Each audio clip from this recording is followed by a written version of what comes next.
अगर आप भी चाहते हैं अनन्या फिल्म्स का नए नए गाने ऑडियो वीडियो सबसे पहले सुने तो लाल बटन दबाकर हमारे चैनल को सब्सक्राइब करें और घंटी को दबाना न भूलें।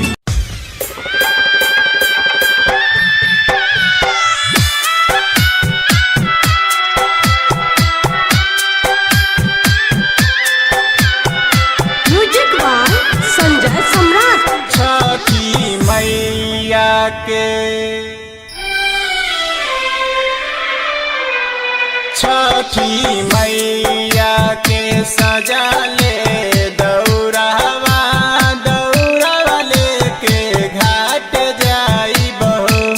छठी मैया के सजा ले दौड़ावा दौड़ावा लेके घाट जाई बहो। पैदल चली के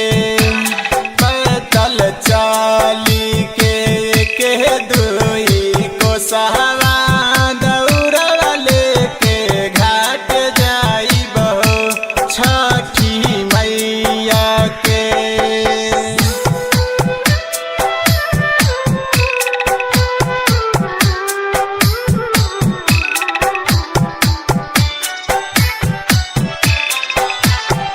म्यूजिक बाय संजय सम्राट। चलाते नु चलाते खाली पाँव गोरवा गोरवा फूका पर गइल हो। नाजुक गोरवा से कबो नाही चलानी गोरवा दर्द बढ़ गइल हो। गोरवा दर्द बढ़ गइल कठिन हवे कठिन हवे छठ के परबवा दौड़वा लेके घाट जाई बहो। छठी मैया के सजले दौड़वा दौड़वा लेके घाट जाई बहो। पैदल चली के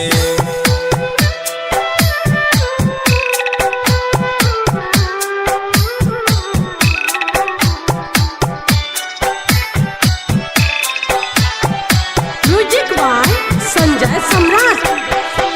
बहुते परिश्रम से आईनी हा घटिया अर्घ उठावे तोहार। छठी मैया बाला का पे फिर दी नजरिया करील बिनती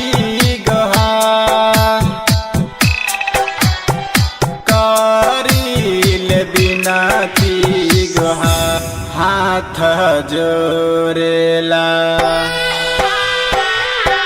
हाथ जोरेला अर्जुन दिन सहवा दौड़वा लेके घाट जाई बहो। पैदल चली के एक दोई को सहवा दौड़वा लेके घाट जाई बहो। छठी मैया के सजले दौड़वा दौड़वा लेके घाट जाई बहो। पैदल चली के एक दोई को सहवा दौड़वा लेके घाट जा